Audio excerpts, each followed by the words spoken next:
surrounded by so many people who are into optimal health and biohacking. And I get to talk about my favorite thing, which is the Ketogenic Diet. Most of the time I won't shut up about it, and now I get to just stand here and talk about it as much as I want. So I'm going to talk about biohacking your health and how to test for nutritional ketosis at home, and why biohacking your health with the ketogenic diet is so incredibly powerful. Just a disclaimer, I'm not a trained physician or care provider. Nothing I state here should be construed as medical advice. And I'm not sponsored or affiliated with any companies other than my own, which is Ketogenic Girl. So I want to talk about optimizing your health with keto and testing. We all know health is the first wealth, and I want to share a vision with you, and that's a vision of a world where everyone has incredible access to incredible health for themselves as long as they have proper nutrition. But beyond that, I really want to share a vision where we no longer have to sit aside helplessly watching people that we care about, our family members and friends, suffering from diseases that could potentially have been prevented from proper diet and nutrition. And I'm not saying that all modern disease could be prevented with proper nutrition, but there are a lot of modern diseases that we see. You know, we all try to eat right and we all try to exercise, and yet we have epidemic levels of obesity, of diabetes, of cancer, of all these different conditions. So why is this happening?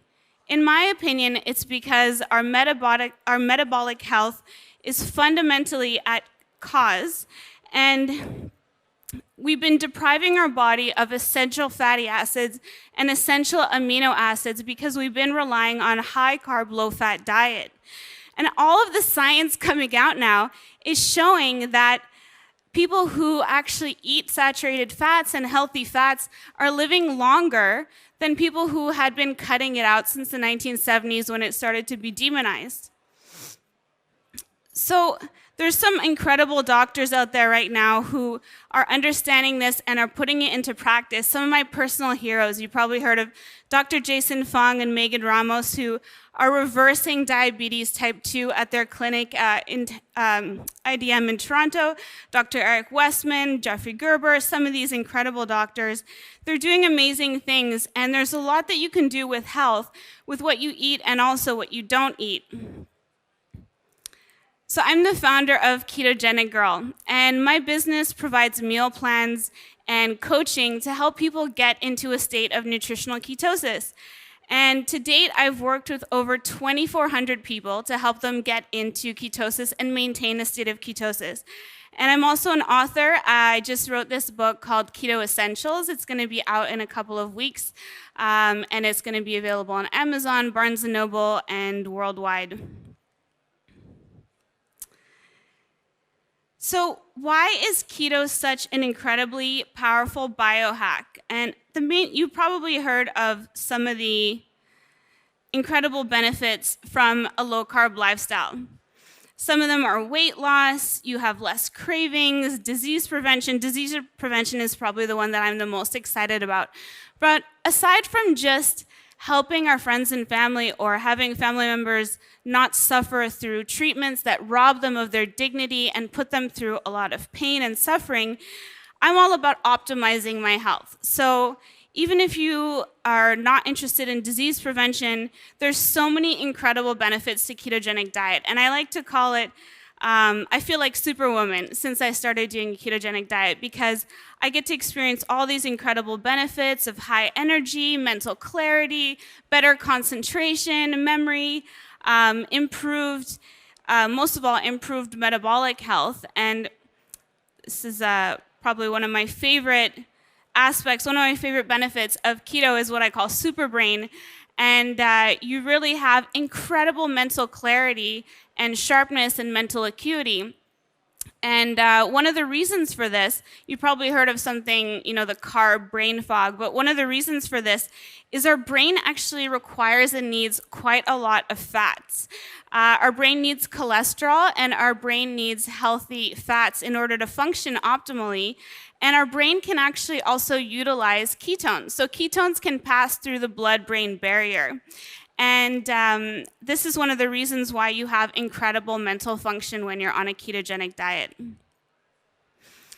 So my approach to keto is a combination of ketogenic diet with intermittent fasting. And what's amazing about being on a ketogenic diet is you actually start to fast naturally. When you're on a high-carb diet and you're eating low-fat, you have energy spikes and withdrawals, and because of that, you're not able to have consistent energy. So what is keto? We have a spectrum from high carb, low fat, all the way to low carb. And keto is on the very, very far end of the spectrum. So it's a very low carb diet. And one of the reasons it's such a powerful biohack is that you're actually providing the body with all of the essential fatty acids and amino acids that it needs. There's no such thing as an essential carbohydrate. Carbohydrates are important, but there's no such thing as an essential one. In the same way as with fatty acids and amino acids, your body has to actually get them from external sources. It can't make it on its own, and it can't synthesize them.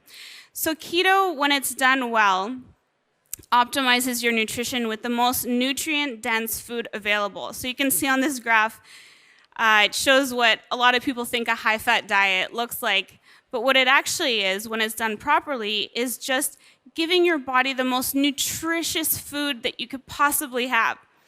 There's a reason why breast milk is ketogenic. It's because it is the most highest biological quality in terms of food, and that's why we feed it to new humans, and that's why we feed it to newborn animals. Breast milk is ketogenic, and ketogenic diet is modeled on delivering your body the same optimal nutrition that you would have got when you first arrived on Earth and you were being fed breast milk. So I mentioned my approach is a combination of therapeutic, keto, and intermittent fasting. And I want to talk about how you actually get into nutritional ketosis. So there's 4 main pillars. I follow this 80%, 15%, 5% rule, and that's because I follow therapeutic ketosis. And there's a lot of different kinds. Some people will do lower fat, higher protein. But for me, I found that working with thousands of people, this has been a model that has been the most effective for getting them into ketosis. And it's the most consistent. So the most important thing is restricting carbohydrates. And you're restricting carbohydrates down to 5%. So you need to prioritize the highest fiber, most nutrient dense, and lowest sugar sources of carbohydrates. So that's going to be a lot of your cruciferous vegetables, broccoli, cabbage, cauliflower, fermented vegetables, and foods that feed the gut. So we've had a lot of talk about the gut microbiome, and that's one of the things you really want to prioritize when you're on a ketogenic diet. You want to moderate protein. So a lot of people make the mistake when they try to go keto and they overdo protein. But if you eat a lot of protein, then your body is just going to turn it into sugar via gluconeogenesis. So you want to make sure you get enough protein, stick to the 15% rule, but don't overdo it. You need to get adequate healthy fats, and that's going to be 80%. Now, a lot of people hear 80% fat and they just go, that is crazy. There's no way I could eat that much fat. But fat is so dense in terms of energy. You get more than twice the energy from 1 gram of protein or carb that you do from fat. So it's actually very easy to get up to 80%. And if you put it on a plate, you can get there very quickly. And most people actually sometimes overdo fat. So it's really easy to get up to 80%. Don't be intimidated by the 80% amount. And the fourth pillar really is making sure that you get enough electrolytes and supplementing with sodium. So you want to keep your magnesium up and keep your sodium up and supplement with a lot of sodium, because when you're in low carb and keto, your body loses a lot of water and you're going to lose a lot of electrolytes. So you need to hydrate, but then also hydrating can then dilute your electrolytes. So you need to make sure to maintain a lot of sodium. So this is how you track your macros. You use a food tracker. I use an app called MyFitnessPal. There's a lot of different ones out there. I really like this one. It's just easy to use, and you can track every day and make sure that you're hitting your targets of 80, 15, 5. As you can see here, sometimes I go over the 80% mark. Anything 80 and above, for me, technically, is going to be very effective for you, as long as your protein and fat or protein and carb are below their thresholds. So I want to talk about how to test for nutritional ketosis and how to do it at home.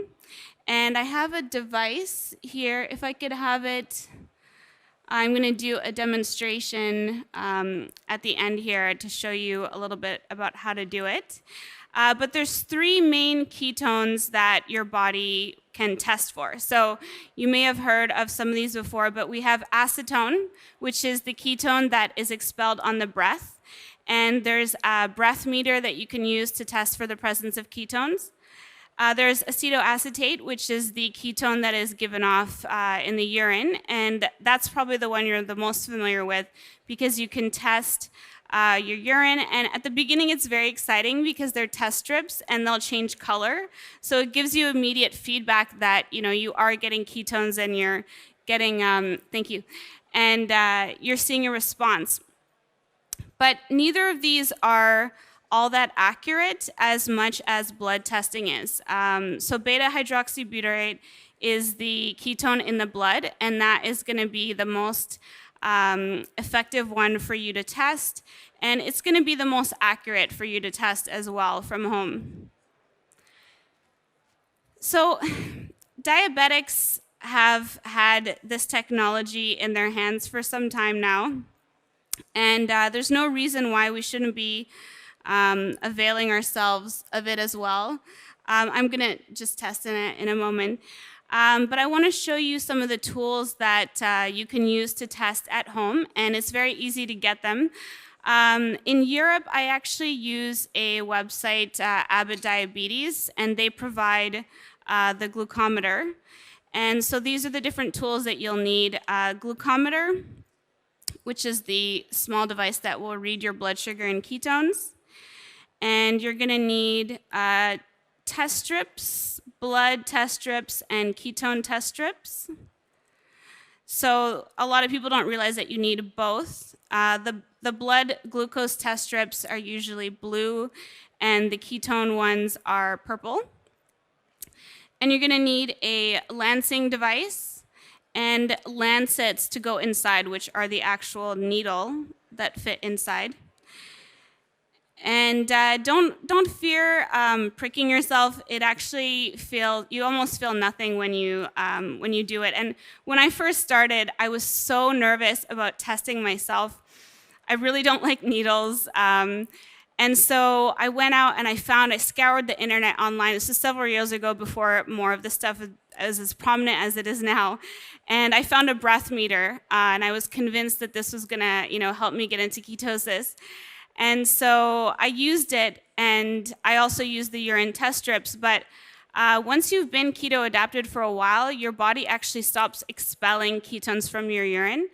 And you're just, as I mentioned, you're not going to get accurate results. So if you're really committed and invested to follow this kind of lifestyle, then I really recommend testing with the blood. So this is interpreting the results, and this is also another place where I can provide some helpful hints. So once you have 0.5 millimolar ketones and above, technically you're considered to be in nutritional ketosis. But the optimal ketone zone really is 1.0 to 3.0. And that's really where you're going to get the best and optimal results. However, some people have ketones that run high. I tend to get ketones more in the range of anywhere from 3 to 8. You're just not going to get that much more benefit from having ketones above 3.0. So anytime you're in 0.5 to 3.0 millimolar, you know that you have strong ketones and you're probably in ketosis. But that's not the whole picture. The most important thing, in my opinion, really is your blood glucose. So if we're talking about hacking your health with improving your metabolic health, improving your blood health, and going from what many of us have a lot of insulin resistance, you want to restore insulin sensitivity, then the most important factor is really going to be your blood sugar. So when I started, I thought that I was in nutritional ketosis because I was eating a lot of fat and I was getting really high ketones. And like I said, I was using the breath meter, the urine meter, and then when I started testing my blood and I started testing my morning fasted blood sugar reading, I started seeing I was over 100. And so as long as you're over 100, or in millimolar 5 and above, you're actually still being fueled from glucose, not from ketones. So it's really, really important to test your blood sugar, and I actually prefer and recommend that people test their blood sugar over ketones. Ketone strips are a lot more expensive than blood sugar strips. So blood sugar strips, blood glucose strips you can get very inexpensively and you can test every day. But ketone strips can be a lot more of an investment. So I recommend just testing once per day, once a week for ketones. So with your blood sugar, I recommend testing in the morning in a fasted state, and that's before you've ingested anything, but it's also before you kind of shower and do a lot of activity. So it's about in the first 30 minutes after waking. And you can test ketones at the same time right after, and I'll show you how to do that. At first, testing every day is important, but in the long term, you don't have to test at all even, because once you figure out basically where you're at, we all tend to eat the same foods quite often, so you don't need to be testing every single day for the rest of your life. It's really just about testing at the beginning to learn how your body reacts and responds to food. And the most amazing thing about this is you're going to learn so much about how your body responds to food. Like you might think that, eating that tub of ice cream before bed, that you're just burning it off, and you test in the morning and see that actually you have pre-diabetic blood sugar. So you might also see that you have a really high threshold for carbs, and you can eat up to, 100 grams of carbs per day because you're extremely active and you're an endurance athlete. And so, you're going to just learn a lot about how your body reacts and responds to food. And it's amazing feedback. Like, this is truly hacking your body with technology. And this kind of tech is so affordable. Google is actually working on contact lenses that are going to be able to perpetually monitor your blood sugar. So you won't even need to be testing and pricking yourself in the very near future. But for now, this is probably one of the smallest investments you can make, is just in a blood glucose meter and testing yourself. It's important to note that when you're traveling, you will have higher blood sugar because traveling is very stressful on the body, and so you will tend to have a higher blood sugar because cortisol is released in the body. One thing I want to point out is a lot of people don't even try keto diets because they feel like there's so much involved and you have to be so strict with all these macros and everything, but you really don't. If you just lean into keto, you're going to see a lot of the incredible benefits without having to go all the way. Like, for example, my father, we have some metabolic history in our family. My grandfather died of type 2 diabetes, and my father, all he did was stop having his morning orange juice and cut down on his carbs by not having potatoes anymore. And he lost 30 pounds and improved a lot of his health biomarkers. So you really don't have to go extreme all the way, but if it works for you, keto really is an incredible lifestyle if you want to go all the way into it. this is really going to help you do that. So these are some keto hacks that help a lot of people who struggle to get into nutritional ketosis. They're making some of these mistakes. Some of these mistakes I made myself when I first started. So counting total carbs, not net carbs, is one of the most common mistakes that I see. What happens is people subtract the fiber from the carbs that they eat, and then they actually think that they're eating a lot less carbs than they are. So in my program, I always recommend testing total carbs, and it's just going to keep you honest, and it's going to keep you on track. Don't overdo protein. Most people eat way too much protein. And like I said before, your body turns it into glucose in the bloodstream. So you really need to make sure you're getting just enough protein, but not going over it. Don't over-exercise. A lot of people here in this room probably exercise quite regularly because you're into health. But steady-state cardio can overstress the body, and it can release a lot of cortisol, so you won't get into ketosis. You need to minimize stress. If you have a really stressful lifestyle, you need to make sure you're doing yoga and meditation and other stress hacks to help you minimize that, because again, cortisol affects blood sugar. I talked about how blood sugar is just as important, if not more important, than ketones.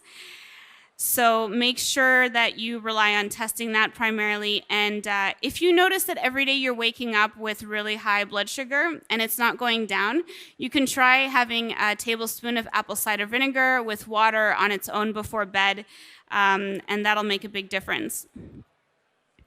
So this is my Ketogenic Girl program. I sell keto meal plans online, and I also provide coaching. So if doing all this tracking and everything sounds overwhelming, I'm here to help. I'm a coach, and I'm an expert in this, and this is what I do day to day. And I just love working on this with people. So this is, my program is called the 28-Day Ketogenic Girl Challenge, and it's for accelerated weight loss and results and optimizing your health.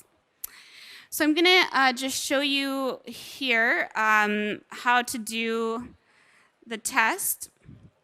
If we can get the camera. It'll save you a little bit of time. I have a lot of videos on YouTube, showing and demonstrating this, but I just wanted to give you a real quick demonstration.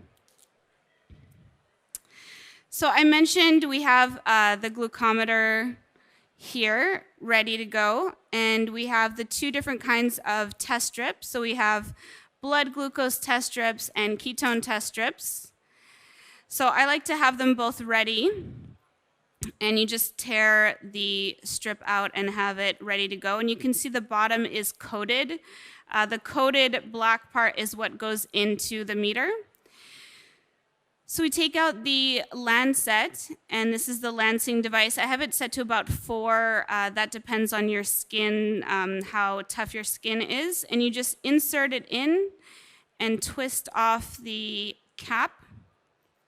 And it's going to lock into place. So you'll hear like a little click when you lock it into place.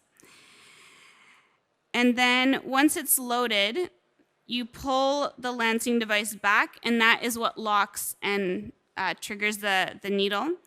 And you're going to want to put it on the sides of your fingers. So always test on your hand, but test on the sides of your fingers, because that's where you have the least amount of nerve endings, so you'll barely feel it. And honestly, there's some days where I do it and it really hurts, and there's most days I would say it doesn't hurt at all. You barely feel it. So I put it on the side of my finger, and then you just press, and yeah, I didn't feel anything. My fingers are probably a little calloused. And so you're going to want to get a small droplet of blood, but it needs to be of a decent size for both strips. The blood glucose strip doesn't really require much. And so then I will insert the strip in,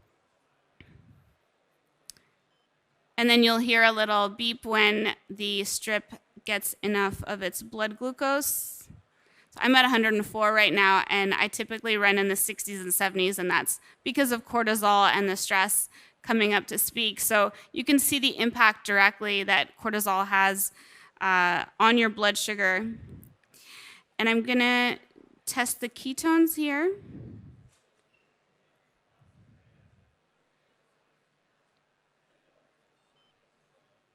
And ketones take about 10 seconds to do the reading. And I mentioned before, 0.5 and above, you're in nutritional ketosis. And 1.0 to 3.0 is the optimal zone. So at 3.0, I'm right in the optimal zone. This is typically a lower ketone reading for me, and it's probably because of my blood glucose, the stress of traveling this week. But you can actually use the glucometer to go in, and you can get a 7-day reading. You can get a 14-day average. You can get a 30-day average and see that you want to have blood sugar, as I mentioned, under 90 and below to be in nutritional ketosis. So that's a demonstration on testing.